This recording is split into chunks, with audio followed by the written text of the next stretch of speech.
May I speak to Matthew Caws, please? Speaking. Hey, Emily. Hello, it's so good to see you. We're on the modern telephone, the Yeah, one that nice. we saw in the movie Tommy. I'm calling Right. my pal Matthew Caws today in Cambridge, England, to talk to him about the subject of my podcast, which is lipstick pickups. And I want to take a brief explanation to my listeners or anybody who might not know who Matthew Caws is. He is the lead singer and songwriter of one of my favorite bands, Not a Surf.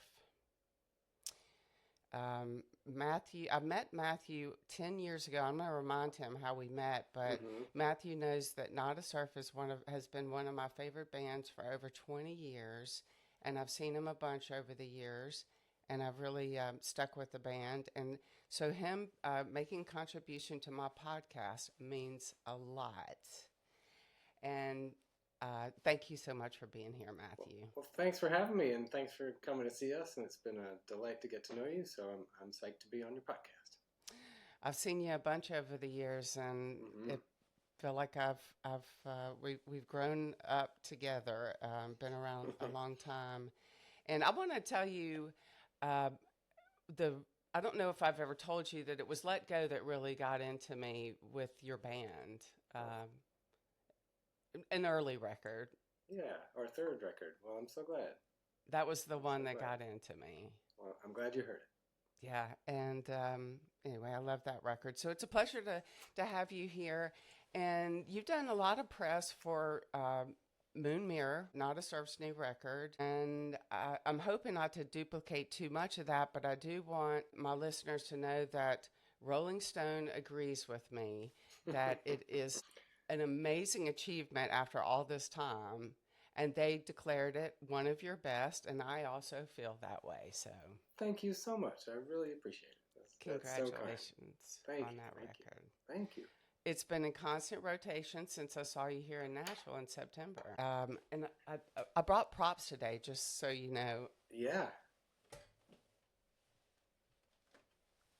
Holy moly, look at that. These are all my Not a Surf CDs. Great gracious.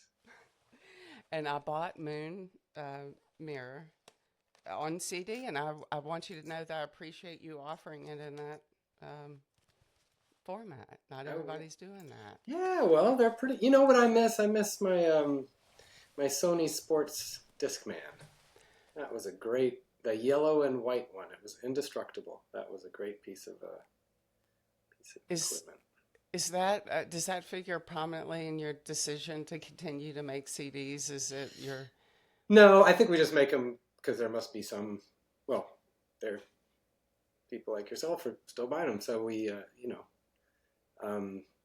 percentage of people still buy them, so we still make them. But I don't listen to them much anymore. But I miss that that Sony Sports Discman. I might look on eBay again. I've looked before. Didn't have good luck. And they made a sports cassette player that I had for years. Yeah. Do you remember? We're contemporaries. We're both the class of '67, which is why we can talk about music a lot. And we have had a few opportunities over the years, and that's why today I'm wearing a white jumpsuit for Pete Townsend. Right on. Well, he was like my first. He was like my older brother, Pete Townsend, or my uncle or something. I see that. I loved him. I felt like I knew him, or that he knew me. Yeah. Or something. Have you ever met him? No. Oh, wow. You could have easily. I mean, he had a big impact on my life too. But you're a class of '67, so you remember those ways. We had to dump batteries in those things. Right. Yeah. Well, I remember when WNEW, which was a station I listened to a lot in New York. I mean, I listened to all the stations. I was always jumping around the dial, but for a while, their station motto was "More Who." I mean, can you imagine something so specific? Now it would never happen. But yeah, they played "More Who." It sounds like a dreamy radio station to me. I'm going to tell you about Let Go. I had just gotten my first MP3 player. And it was something, I went into Best Buy, it was a little red thing. Do you remember when the MP3 players, if you didn't get the the big Apple one. You got a Yeah. little small one, entry level one, $125. And I had one of those, and of course, I put Let Go on it, and I used to rollerblade and listen to that record Oh, over and over. I had never had, it was only this big around, and it clipped on my thing and plugged into my ears, and I would rollerblade for hours listening to that record. And I always remember that's that as rad. being the early, Right. um, you know, this kind of, it was so easy. It doesn't Yeah. require much power. You can put 1,000 songs on it. It's very Yeah. freeing. All right, Yeah. I'm already veering off course, but so that's why it's a pleasure to have you here today. I saw you in September when you came to Nashville to do press and participate in what is Hmm. our Americana Week, Hmm. because you changed records and moved to New West. Hmm. Will you remind me what about that? How you came to sign with New West? I know it is in some press, but if you could, because it's a Nashville connection. They're my Nashville Hmm. neighbors. Sure. Well, yeah. Well, we were on Barsuk for years, a Seattle label, Mm-hmm. and they, at some point in the last couple of years, downsized a little bit and weren't putting out new music, but they're still taking great care of their catalog.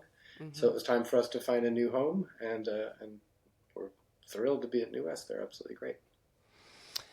I was thrilled to see you here, and I remember when I saw the news, I was excited about Hmm. it, and I told you, I hope I get to see you, because I know you'll have business here, and you made a business Hmm. trip, but it was a fun trip, and you performed a bunch, and it was the first time I'd ever seen you do an acoustic show, Hmm. Hmm. and that was a pleasure. I saw it twice, I believe, once Yeah. at Grimey's, Hmm. and the second at Third and Lindsley. Right. Right. Um, but you helped realize a dream of mine by dropping by the house, and I made you a sandwich and some soup, and you got to look at my Dan Letro collection. Yeah, which was fabulous. I mean, it's great, and your Jerry Jones 12 string is incredible. But yeah, both those guitars behind you, they're fantastic. Thank you, and I got to play your amp too, the amp in the case. I Well, now mean, that I've learned more about your mm-hmm, gear talk, I mm-hmm, know why you were like, that was the one. I've uh-huh, got six in here, and you were immediately mm-hmm, fascinated with the amp and case. And yeah, I'm not a professional photographer, but I love the picture that I took of you sitting on the floor yeah, yeah. fiddling with the amp and case, because I've been learning about your preference for, is it low volume, low voltage amps? Oh yeah, sure. You can turn them up more. I mean, that's the thing. You know, when I was a teenager, uh, I felt, and I feel like the people I knew felt that amps had to be big. Yeah. So I was under some delusion about that. You had to have a twin or a Roland Jazz Chorus, two 12-inch speakers and a lot of wattage. And, they're, it's not very practical. You really can't turn them up at all. I guess it dates from the time before modern PAs when, if a lot of the volume had to actually come off the stage. Yeah. Now it's kind of better if you're a little quieter on stage. Anyway, I have a Fender Deluxe now that's 22 watts. That's too much, you know. And I've got an AC-15, and I'd love to have an Vox AC-10 would be great. Um, yeah, and so I've only had one Dan Electro. I got it at Guitar Center in Queens. It's about $109, and it was a maroon single cutaway. I can't remember the model. Two pickups, and I had that right before Let Go. So I wrote a lot of those songs on it, and then sold it at a yard sale, which was not a great thing. You really shouldn't. If you don't really have to, you shouldn't sell gear. And if I could tell you a story, this guitar here, Mm-hmm. this is a 1966 Vox Mark 12. It's called Acoustic. Mark 12 12 string, and this is the Will Sargent Echo and the Bunnymen guitar. Apparently, it's made in Italy. Vox moved their manufacturer from England to Italy at some point in the mid '60s for a little while. I don't know the history after that, but there's a great book by a guy Martin Kelly who used to be one of the owners of Heavenly Records, who let go out in Britain. Heavenly's still going; they're an incredible label. But anyway, he has a Vox book and a great Fender book. So I bought this, not this one, but I bought this guitar from the back of the Village Voice for $400, and it was. The owner was Richard Barone. I didn't know that when I answered the ad, but Richard Barone from the Bongos. A big fan. Yeah, and I was working at a record store at the time called Record Runner on Cornelia Street, and we had that Bongos single, Zebra Club, which I loved. Anyway, it was him at his house, lovely guy, and I bought this, and then I had it signed by Robin Hitchcock, which was I'm a huge fan, and I absolutely love the Soft Boys. And it was a weird thing because I brought it to like a sign. I was like, "Could you sign this?" And he hesitated, and I didn't really understand it. And now I really do, because I've been asked to sign guitars a couple of times, and I always say, like, "Can I sign the back?" Because the front, you might regret it. And so it had this big signature on it, and I understand this hesitation now. Anyway, I'm gonna move up forward so I can see. I'd love to see. Well, it's not signed by him. This is not it. Oh, of course. I'm sorry. Yeah, no. Holding it up, and I saw the. I know. Card. Yeah, Sorry. Yeah. Sorry.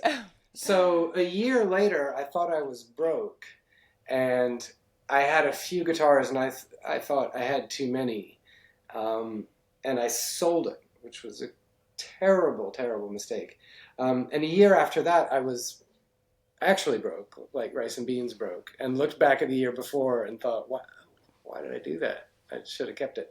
So I've regretted that for 30 years, and I kept my eye. Once in a while, I would look around, and I found this on Reverb, and for a bunch more than what I sold the original one for. But I had to I wanted to put that nagging feeling to bed, and you only live once. And so I bought this from a lovely guy in California, and it's great to have. And the interesting thing about these pickups are not great. It'd be better if they were lipstick pickups. But the thing about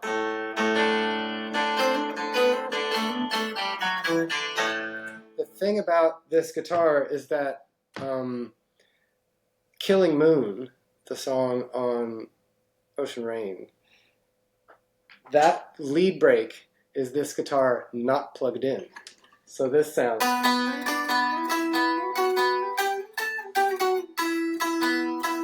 crazy?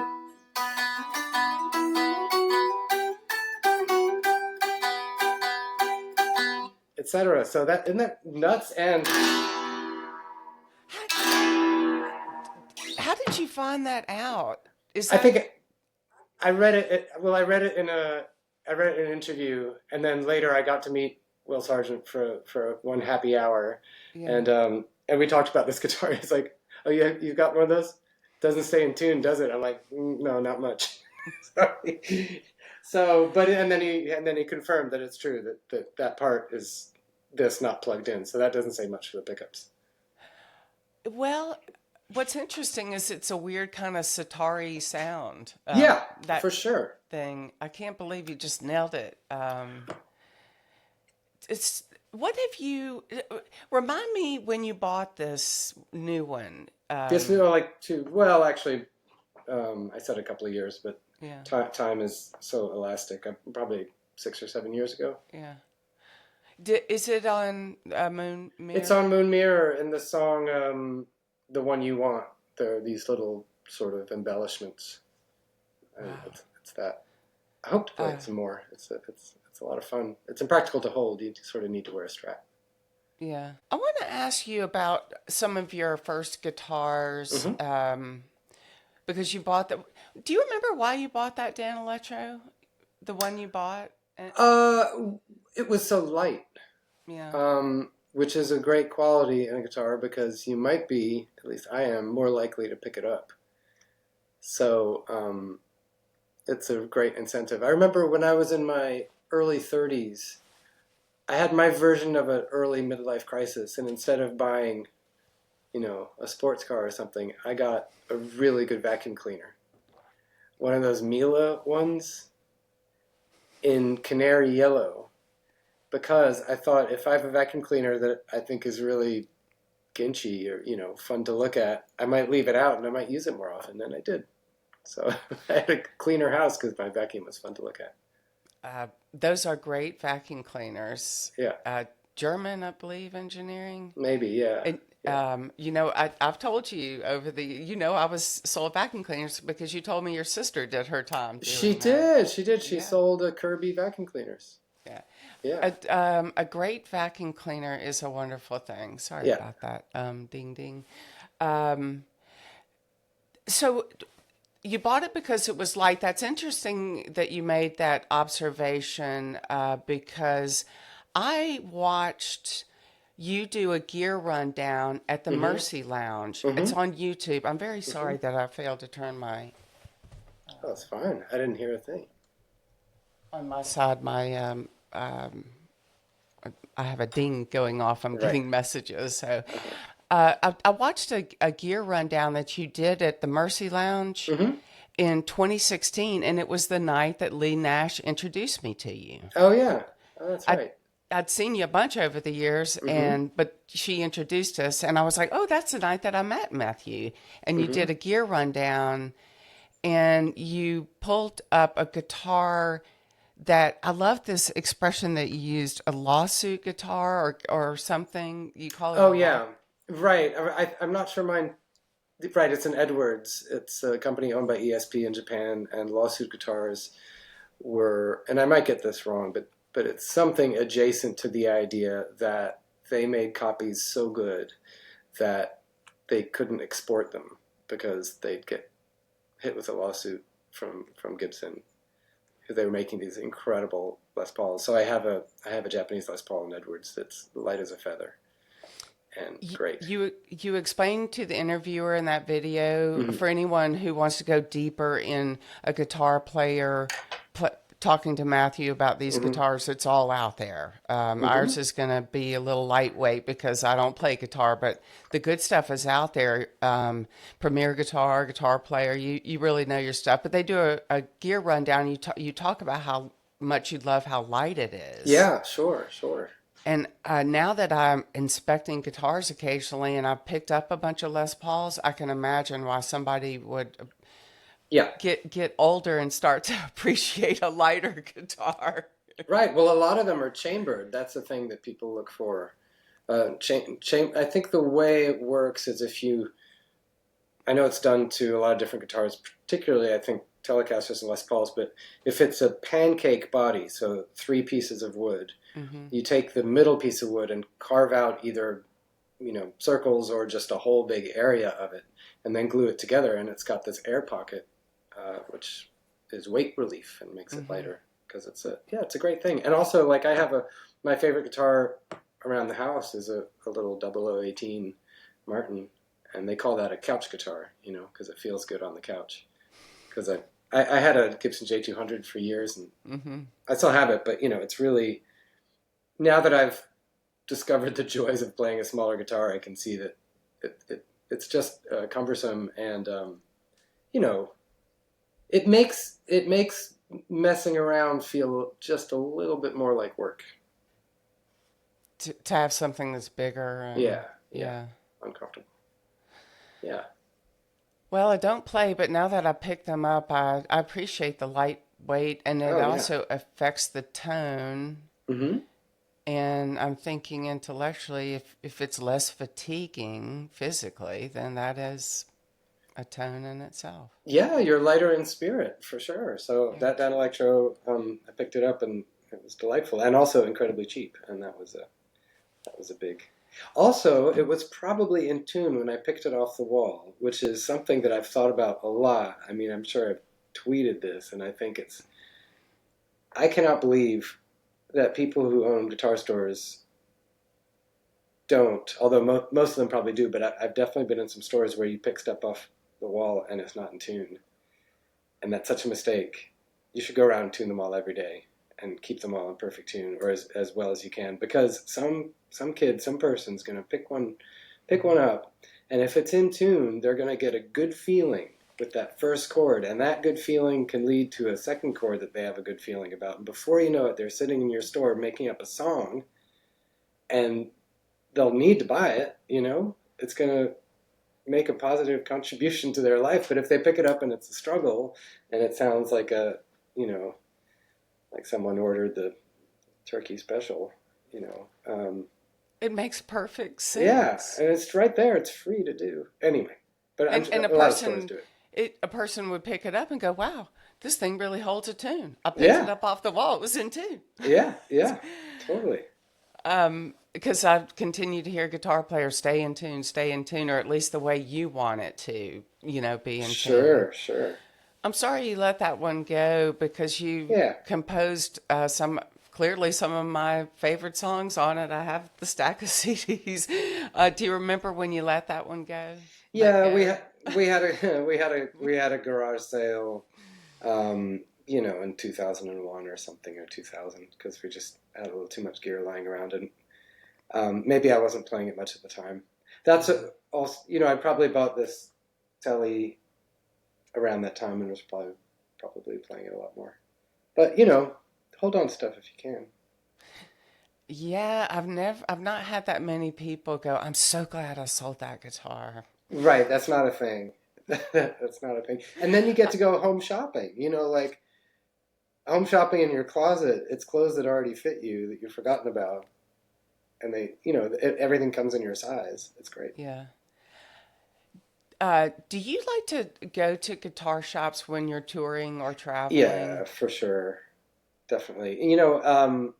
It's just something, I just love them as objects, and it's not like I know that much about it, and I'm not such a hot player, but I worked at a guitar magazine for a long time. I worked at Guitar World and Guitar School for a number of years, and loved it. Wonderful people. And one funny thing about Guitar World was that everybody working there, whoever was in IT or advertising, everyone could shred. But with one notable exception of my dear friend Tom Bajor, who got me the job, he can shred. But in general, everybody in the editorial office had bands and was, we were all musicians, but nobody could play fast the way everybody in the rest of the office could. But anyway. Was it all genres, that staff there, as far as playing music? Or yeah. Wonderful, varied taste. I mean, it's great. It's awesome. When you came over to the house, we had such a great time having you here, you and myself and my husband Kevin, because we're big fans. But that's one of the facts about you that surprised me as we were either having a bite or whatever. I did not know that you had worked for that magazine. And then I think that's when I first started to appreciate that you are a gear guy. I am. Because I've always thought, for me as a fan of your music, I've seen you live a bunch over the years, but I'm always talking about the songwriting. And not everybody's a gear guy. And that's when I get this whole Pete Townsend songwriter, gear guy thing together. Because you are a gear guy, which is... Yeah. And, part of it, it's just... what it is on the surface, which is I just love these things as objects and tools and stuff. But, it might also be some nervous energy when you feel like working on something and for some reason, you're too jittery or nervous to start or something, or the song was a challenge, or you're just having the usual ADD frittering, that then you do something adjacent, which is read about gear, or all of a sudden convince yourself, and this is always wrong, convince yourself that you need something. You don't need anything, You can get a PB guitar at the very beginning and just stick with that forever, but you don't need any of it. But it's the hunt is fun, I got bitten a little tiny bit. You got bitten for sure. Quickly, and I'm trying to, I've got the set built. I have a nice collection. I don't need to get out of hand. But I caught up on a lot of the articles that you've done over the years, and what you just discussed, you called them in one interview gear escapes. Sure. Oh, did I say that? Yeah, that makes sense. Totally. Of course. You said that to an interviewer. You're like you said the equivalent of that. You might get worried about this, worried about that, and you want to get lost on something. You go on a gear escape. I mean, there are a lot of people in the world right now that when they get, an itchy feeling like something they're doing or trying to do is making them uncomfortable, or they're feeling like they wasted their morning, or if something is going on in your brain, you type the letters reverb.com. I mean, how many people do that? I can feel it very often when I type reverb.com. I know I'm running away from something. I love that the whole scene there, and that is where I've acquired most of my instruments. But I learn a lot on that website. It's so great. When I first started, I didn't start buying the instruments till a year and a half ago, but you and I have been connected for a while. This started for me 4 years ago. I've been learning this stuff, and I've learned a lot on Reverb. And they pay for some journalistic quality things on there, educational things. Yeah, it's great. People in the community, the archived sales, I love. Yeah. I get to watch the hunt. It's as fun to watch as real estate. I like to watch real estate. Right. And, right. And Reverb is kind of like that. But you really know your stuff with gear, and. So I scanned many articles, and I want to point out one of them was with Premier Guitar, and it was from April 2012, which is 13 years ago. And he's congratulating you on being together 16 years. So that next year is going to be 30 years for Not a Surf. Yeah, there was a funny, it's crazy. When we were making the Proximity Effect, our second record, at some point we were chatting and we were talking about all the bands we'd been on tour with, and how a lot of them had broken up. And we even then we're like, well, I guess we just stick together longer or something. This is 1998, it's just, which was like 4 or 5 years after we formed. But well, I'm glad we're still around. I am too. Do you want another story? Yeah, I do. I want to ask you about your studio first, where you create there in Cambridge. You do. I read enough of these articles to know that you do a lot of the work there, and you just told me you do the vocals there and composing, talking about how you compose into a cassette. I couldn't believe that. Do you still do it that way, composing? Sometimes. The power adapter broke on my favorite cassette player, so I haven't been using it that much lately. But this is and the battery door in the back broke. But this is a Marantz. These are great, really really solid, and they sound amazing. But yeah, what I really like is just your standard sort of Panasonic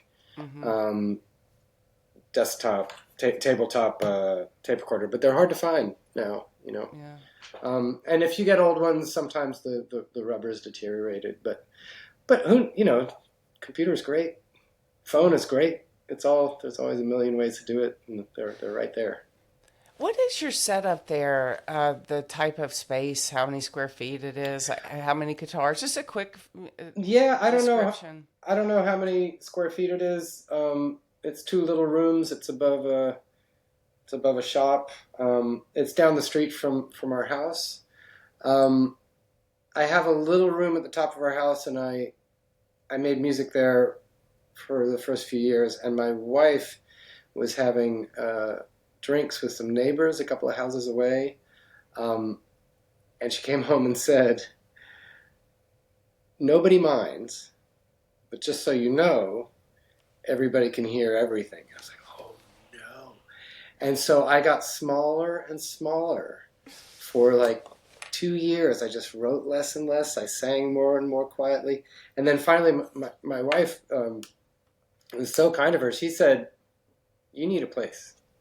And it hadn't even occurred to me that we should take on that expense or do that. But but she said, no, you need a place to go. And so I found this great little apartment.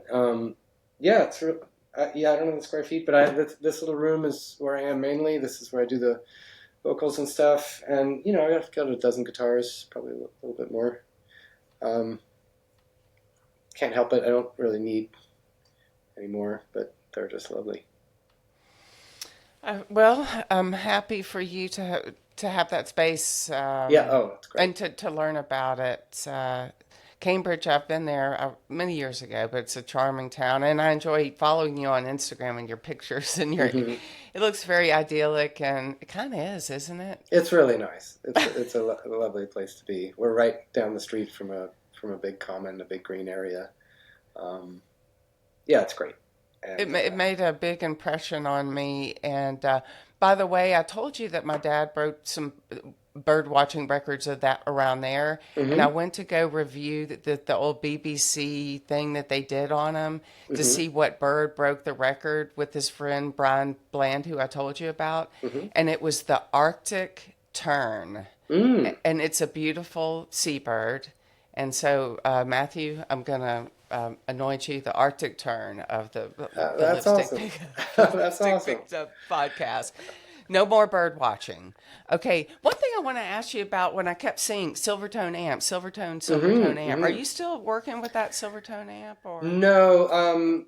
Well, I still have in storage a Twin 12. I can't remember what the number 5112 maybe. There's a 5 in there, I'm sure. Twin 12 is a great amp, but they're made of fiberboard. And I think that's the term, fiberboard. And they're prone to fall apart. But the thing is, that's why they sound so great, is because the cabinet is so resonant and it buzzes. It's almost like the whole amp is like a big version of a tissue paper on a comb. Remember the cheap kazoo you used to make with wax paper or tissue paper? Wax paper. And they're kind of hard to mic because of that, because you can put a mic right in front of the speaker, but what it's hearing is not what you're hearing. You're hearing the speakers and the cabinet kind of vibrate. So mine just suffered a little bit on the road, and now it's sort of falling apart. I know exactly what you're talking about. We've discussed this, but most of the Dan Electros in the Silvertone are made out of masonite. Yeah. Which came from Mississippi, and my dad had some connection with that history. The amps are made of something that's equivalent, and it's got a brand name, and I think it was made in the New Jersey area. During my research, I looked it up, but you're right. I'm sure it had a unique sound, but it's not. It's flimsy. It's like a fiberboard. It's right. The English called MDF, medium density fiberboard. Have you ever heard that expression? No, but it's just like them to have a very precise and perfect word for it. I would watch some of the home improvement shows that were filmed in the UK, and they would call it MDF. What they're taking about is masonite. They use it in windows and doors anyway. But that's one. You're right. You're exactly right. Those amps are made out of something that would have been a cost equivalent. So it did give them an interesting tone. Yeah, and I'm sure. So I got to hear about your Silvertone amp. Yeah.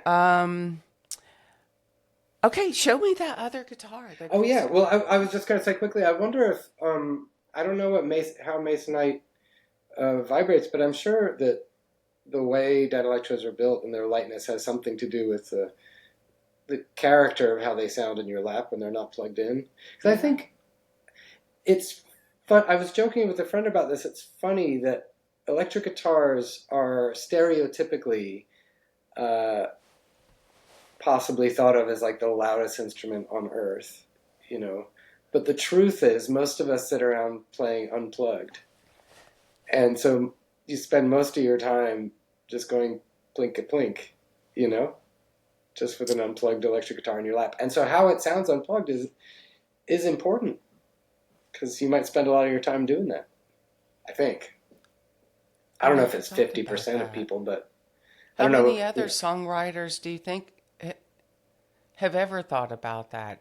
Well, I don't know, That but wanting to know how it sounds when it's not plugged in is interesting. I think a lot of people I know, when if you're buying a guitar, you're curious about what it sounds like unplugged, Hmm. for sure. One thing I did want to dabble when you sort of, I could see in the early articles that I read with you, in the first 15 years of your Hmm. band, your attachment to Les Pauls, Hmm. and then you switched to a Tele, and I Yeah, can kind of remember that. yeah, I'm not a guitar player, but I know enough about rock and roll to know what a Les Paul is. uh huh, And I can imagine why, if you love Pete Townsend and many uh of huh, these other iconic people, why you would want to play a Les Paul. yeah. They have a Sorry if six. you answer it somewhere else, but why the telly shows up, and I've seen you playing it a Uh huh. lot more in the Yeah, last few years. right. So a Les Paul, most of them have humbuckers, which is Hmm. a thicker sounding pickup, and sometimes if you're in a trio, which we were for years, as a guitar player, you kind of want to sound a little thicker because you feel like it's your responsibility to fill things out a little bit. And so I did that for years. But the thing is that, in my experience, and this is no, I don't want to say anything bad about the wonderful Gibson company, but in my experience, Les Pauls don't love capos. Hmm. Um, they seem to.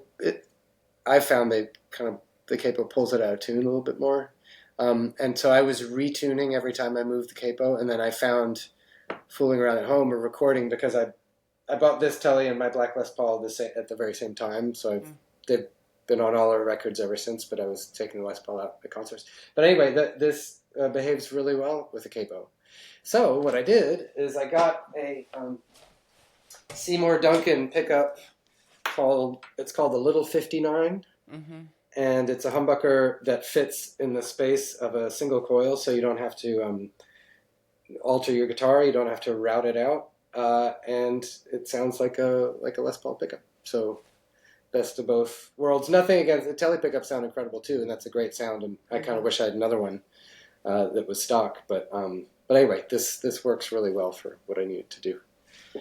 I Yeah. I know enough about pickups now that I know exactly what you did there. Yeah. But I Yeah. remember when you made that prominent switch. I've got a question. When Mm-hmm. I saw you guys perform in Chicago at Thalia Hall, is that Mm-hmm. how it's pronounced? There was a guitar there that you played that I didn't recognize. Do you remember what your rig set? You don't run with a ton of guitars. Do you Oh no, remember? no, one or Do you two. remember what you might have had on stage that night? I'm so sorry to press you Oh, for oh, this. sure. No. It was something I'd never seen you with Uh-huh. before. Sure. Yep. Yep. It's probably it's a Fender baritone. It's a Jaguar baritone special. They don't make them anymore. I mean, there are a million baritone guitars you can get. This particular one they don't make anymore. It's great. Yeah, baritones are wonderful. I use it in a weird tuning that I picked up from this guy Nick Jones, Mm-hmm. an acoustic player who has a great song called Kennedy I.O. Um, but but yeah, even in regular tuning, baritones are so much fun because you can play just cowboy chords, Mm-hmm. just simple stuff, and it sounds totally different. So you can take a small set of skills, and all of a sudden you feel like you're playing a different instrument, and take you somewhere else. They're great. Is that Yeah, your main baritone? yeah. Well, it's in the States, and I have one in Europe too, Eastwood or something. I think we just find a lot of times. I'll take that Tele everywhere, and I'll take this acoustic. I'm going to tell you about. I take it everywhere, but aside from that, it doesn't make sense to fly across the ocean with a lot of stuff. Yeah, Just a few flights, and you've paid for enough extra luggage to buy something else. yeah. Um, oh yeah, so this acoustic here, this I do enjoy this story. We were playing in Dublin, and this is maybe 10 or 12 years ago, and I went to a store called Sumneck, and I played this guitar, and I thought it was great, and I put it back on the wall because it was a bunch of money, and I hadn't been saving up and didn't need it at all. And then I get back to the club, and we're all chatting about our afternoons, and I say to the guys, like, I play this guitar, I thought it was really great. And Daniel, our bass player, says, "Oh yeah, what guitar?" And I tell him. He says, "What store?" I tell him. And then we talk about other stuff, and then we have the show, and then that night on the bus, we're hanging out, I have a couple of drinks, time to go to bed, I go up to my bunk, and I can't get in it.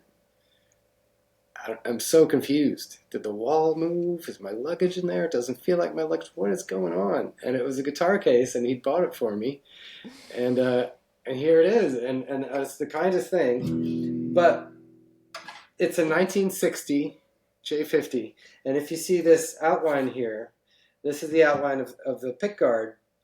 And I think in 1955, Gibson J50s and J45s. The J50 is just a J45 without a sunburst paint job on it. Switched from the normal teardrop, simple pickup shape that's more familiar to this big Western one. And I have to say, no judgment of anybody's preferences, but I was never wild about it. I think because I felt like it didn't need to be that big. So it's just extra space, and just the shape is so strong. I was never drawn to it. And I didn't play this guitar that much, and I didn't understand why, and it probably was subconsciously. I just wasn't drawn to this. And then last year, all of a sudden, it hit me, as this was a present from Daniel, I'm never, ever, ever going to sell it. I wouldn't want to anyway, but I'm definitely not selling it. So I can just take it off. So Yeah. I had it removed, and the guy here... It makes it look older because it has the wood that's behind it. It gives it some interesting character. Yeah, well, and this wood was really pale. And Keith Somerville, a great guy here, Imperial Guitars, if you live near Cambridge and you need any work done, he's the guy. He's great, and he said, "What do you want me to do about that wood? Shall I try and stain it a little bit?" And 3 minutes later, he sent me a photo of this. I don't know if it's coffee. I don't know how he did it. It's great. James Taylor also has a J50 with a removed pickguard. Anyway, does it sound different now? Do you think it sounds different? I haven't noticed it. It may, and people have said that, but I can't say for sure. But yeah. Sound is funny, right? You can almost make yourself hear things. I'm trying to learn about the subject of tone wood, and I'm curious to know your thoughts about this thing, tone wood, because it applies to acoustic guitars. Oh yeah. But it also applies to the Gibson Les Pauls, because they talk about, I hear people talk about the years, the 69, it was made of this, and the layers, and apparently these layers of gold paint can affect the tone of it. Are you a believer in that? I'm curious. Can you hear it sustain in that category? But I'm curious to have your thoughts, because I know you have a discerning ear. So yeah, I think older guitars do sound a little different. I pulled back from the edge of saying better because I don't want to make a judgment, but they do sound a little different. I think as the wood dries out more and more, it becomes more resonant, possibly. I feel like tone woods with acoustic guitars are really a big deal because you can really hear it. I have this is mahogany. It's mahogany back and sides and a spruce top.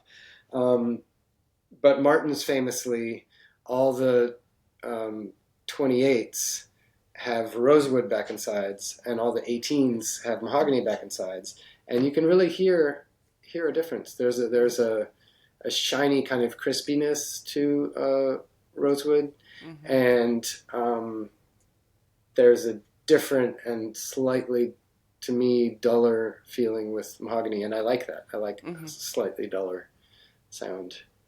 Still plenty of shimmer up there, but not too much. Anyway, I'm sort of drawn to mahogany, but with electric guitars, there's a guy, I don't remember his name, but there's a guy who did a thing on YouTube where he took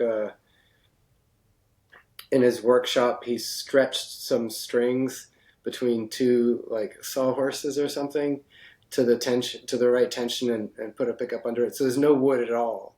And he compared that with the pickup in an electric guitar, and it was surprisingly similar. So he was making a case for the idea that the pickup and how near it is to the string is kind of the biggest factor in what you're hearing in electric guitar. But who knows? The truth, I'm sure, is in the middle somewhere.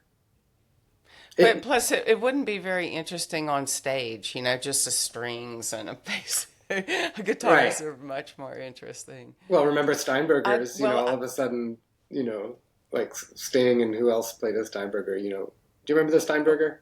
Yeah, with a tiny, tiny body and no headstock. Yes. Yeah. I mean. Wow.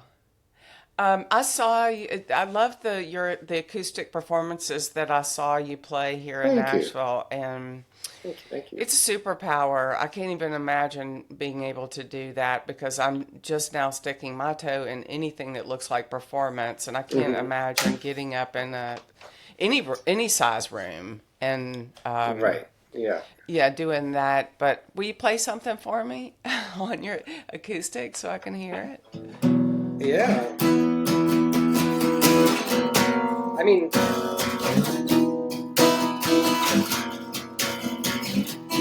think they're just great,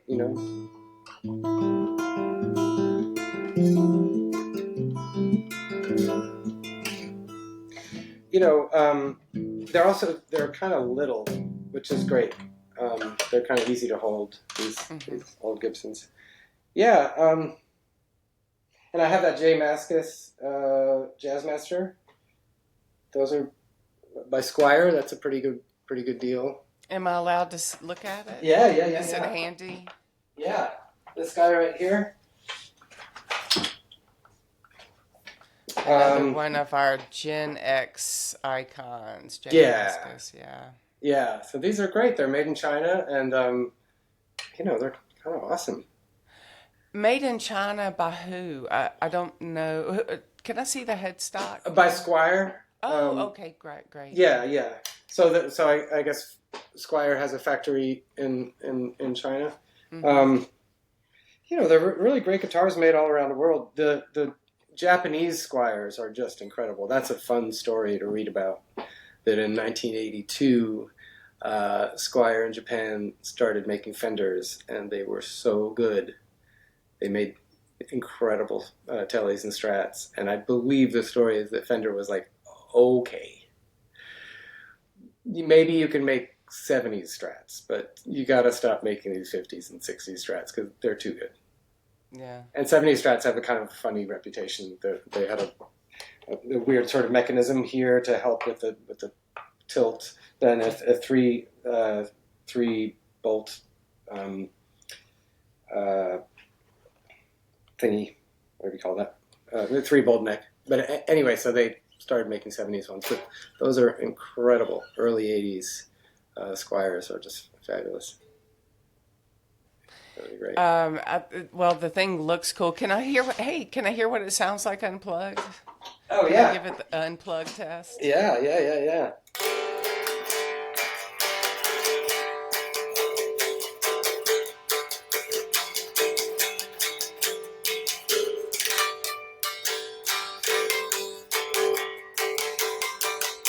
Yeah, they're just great, super fun guitar.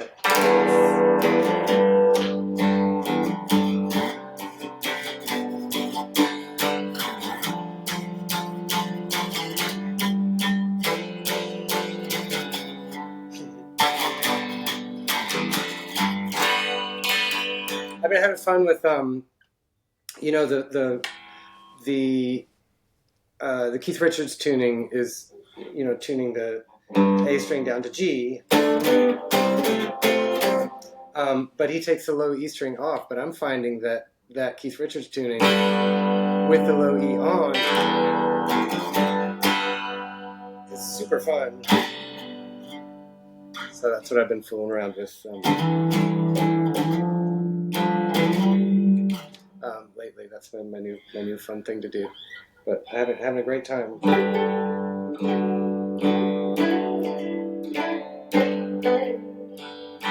Yeah, these are great. Pick one up. Well, not you pick one up. You should stick to your down electrodes. Hold on. Maybe I might give you something inspired by. Ooh. Oh. Boy, oh boy. Holy moly. Do you know what this is? I'm holding up was when Dan Electro was. Sorry, I have it. I keep it on my bed because it's so heavy. They were wanting to compete with these jazz masters, and that's a solid body Silvertone from '68. It's the bass version. It's nothing related to what you have in your hand, but they were about to get into the market before they went south. They should have stuck with Masonite. Right, man. Is it short scale or is it long scale? I'm really. It's so tall. It's so big that it must be long scale. Right. I don't think I had this when you were at the house. It's a real beauty, and I'll hold it up again. You can see it. Yeah, I'd really like to get a semi-hollow bass. I want like a plunkier sound. That looks like it might be real solid. It's solid. Is it heavy? It looks heavy. Yeah, that's what that's when I said they should have stuck with Masonite. They wanted to start getting more into the solid market and trying to compete with those Jazz Masters and Jaguars, and these were sold under Coral Hornet, and then Silvertone sold it, but it weighs a ton. And look at the headstock. Oh yeah, huge. Great. That's fantastic. But sorry to interrupt, but you said maybe you should get one of these. I was like, well, I do kind of have something like that, but somewhat related. But I love that guitar. And you're a television fan like I am. Oh yeah. Do you channel that? Which guitar do you channel your love of television on? Well, I mean, a jazz master. I have a dear friend, Karen Glauber in Los Angeles, who has Tom Verlaine's Marquee Moon Jazz Master under her sofa. Amazing. It's unbelievable. It's so exciting to pick it up. Talk about lineage. Yeah, I mean, I really, and one of my favorite clips of theirs, early 90s maybe, and Tom Verlaine's playing a Strat with lipstick pickups, which I think he did quite a bit. And almost my favorite moment of the show are the couple of minutes before they even start playing. He's just noodling. He's just seeing if his amp is on. And it's such a beautiful sound. And and it reminds me of also how much I love the sound of an orchestra tuning up. Mm-hmm. It's just magic. I love it. Can I ask you about guitar shops when you were young and in New York? I said in the beginning I wanted to ask you about your first guitar, and I veered off course. What was your first electric guitar? It was a black Les Paul copy that my dad bought for me very kindly in a pawn shop on 11th Street and 3rd Avenue, around the corner from what is now Webster Hall. It used to be called the Ritz. And, it was about 60 or 70 bucks. And I cut the Gibson logo out from a pack of strings, and Elmer glued it to the headstock. How old were you? 13. And then I got a Fender Lead 3, a red Lead 3. They're really hard to find now. You can find Lead 2s or Lead 1s, but Lead 3 was kind of a small-bodied, sort of a Strat. And then I don't remember. There was a long period. I sort of got a bunch in a row, just buying and selling. Never more than one at a time because I couldn't afford it. I would just have one and then eventually get a hankering for a different one and then sell that. But what guitar shops did you like to inspect? Well, 48th Street was this incredible. It was the street of dreams. It really was for all us New York kids. Going there were like 7 stores. It's either 7th and 8th or 6th and 7th, 48th Street, and now there's maybe one. It's sad because it was very, very special back then. And there was a place called We Buy Guitars. That was the biggest one. And these, if you look at pictures, if you find pictures from the time, the prices are, to just drool over. It's so great. But they were hanging on wire, Nostalgia. Just like a bit of wire, kind of probably pulling at the tuners in a really unhealthy way. But they're all hanging there, just like bumping into each other, just crammed together like sardines in the window. It was amazing. And I remember, man, I got shamed by this guy. There was a place called Terminal Music. That was one of my favorite ones. And I was trying out a guitar, and I asked the guy working there if I could borrow a pick, and he really let me have it. Call yourself a guitar player? Don't carry a pick. It's like I felt terrible. So I usually have one in my pocket now. They can be tough places, but they've been nice to me in New York. And I know that there's a lot people talk to me that there's a lot less guitar shops in New York. And I'm sure that when you were growing up, it was a great time to be interested. Did you learn a lot of what you know about guitars in guitar stores? Or probably. Yeah. Probably just staring. And, there's still lots of great ones, but definitely shout out to Main Drag in Brooklyn. That's where I got that Telly, and I got my Black Les Paul there, and a zillion things over the years.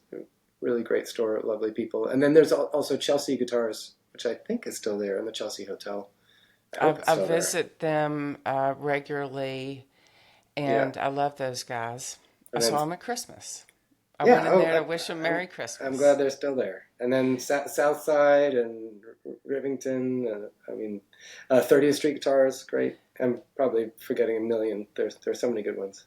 Yeah, that must have been great growing up in New York and being able to attend those. Have we missed anything?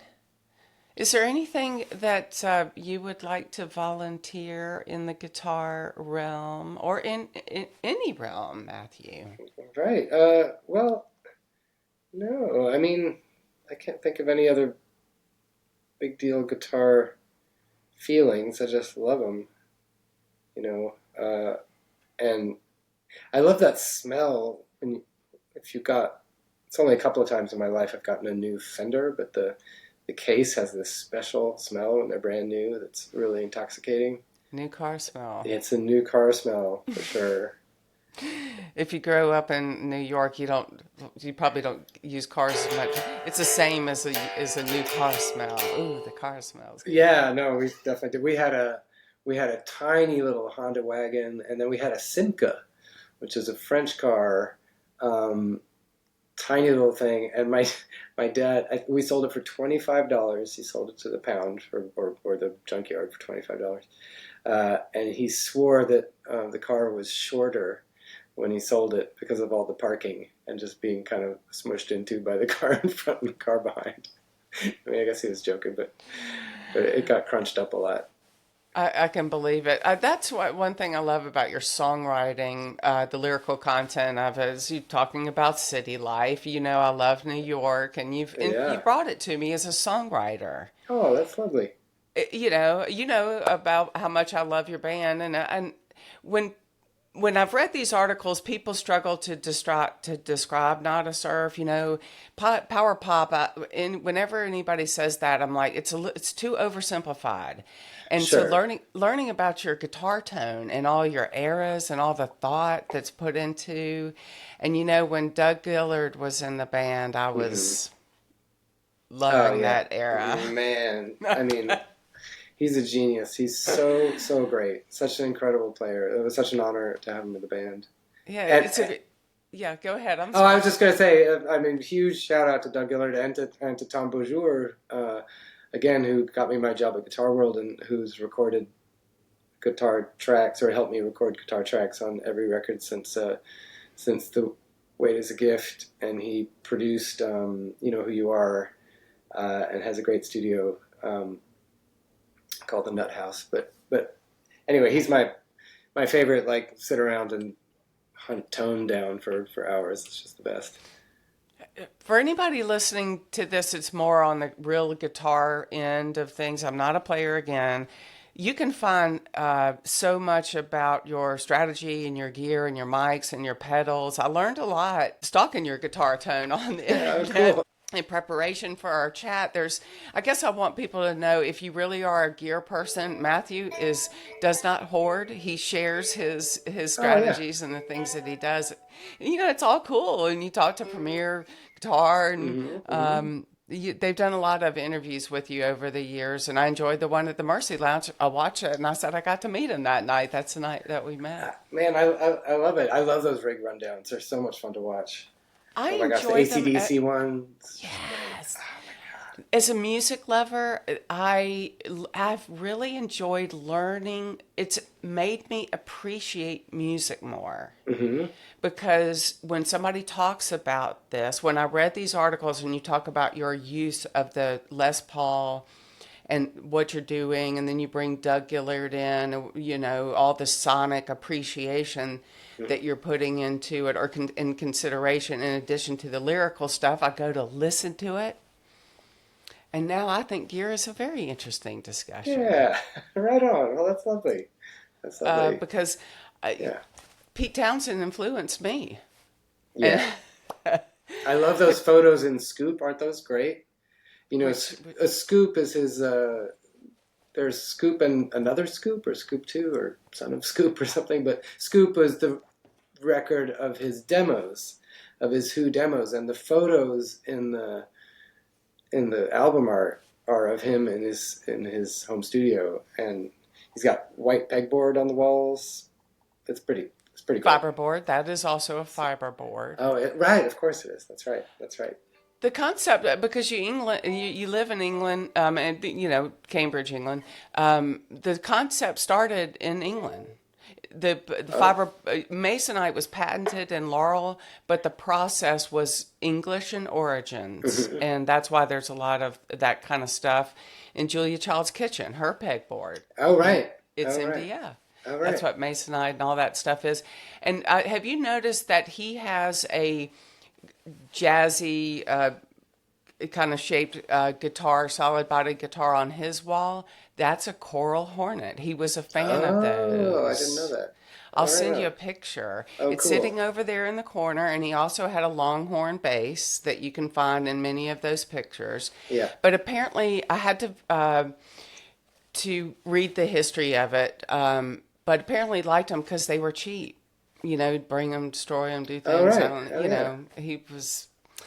That's I'll so have to great. send you a picture. You'll Yeah. love it. But you brought it together. Pete Townsend's one of my favorite lyrical songwriters Mm-hmm. Mm-hmm. and unconventional guitar heroes. Yeah.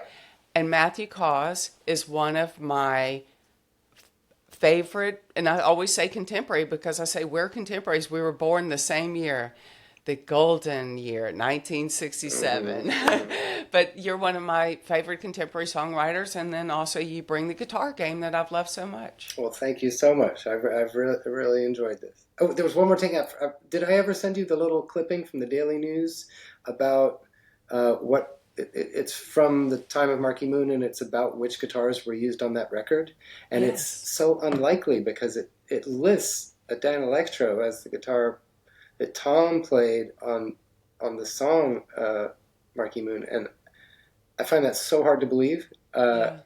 Just because, I mean, just the way it stays in such unbelievably perfect tune for 10 minutes. But, So what do you but maybe think? it is. Do you think they got it right, or is it? One thing I love about this quest is I hear different versions and people ponder, did they Yeah. use this? Did they use that? And because I'm not a musician, I'm glad that I don't really have to choose a side. I'm not qualified to judge. And did it blow your mind? Or? It did. It blew my mind, and it's probably true, but you never know if the band, in a moment of, cheekiness, might have given some crazy answers. Yeah. You never know. Like, there's stories that the first Big Star record was made all on a SG or something. That story's out there somewhere, which of course can't possibly be true. It's got to be a Strat. and a bunch of things. Anyway, I don't know enough about it. A lot of people do. But thanks so much for having me. I really appreciate it. Guitar lore is one thing I love, and I knew I could get the straight stories from you. I can't thank you enough for participating in this with me, because you don't need any help with your career or your record, but you helped me understand this, and I very much appreciate it. From the Lipstick Pickup Podcast, this is Matthew Caws of Cambridge, England, and Emily Vardaman Walters in Nashville, Tennessee, signing off. Thank you, Matthew. I'm going to stop our record, but I'm going to take 1 second to say goodbye. So, bye. Thanks for picking up, Matthew.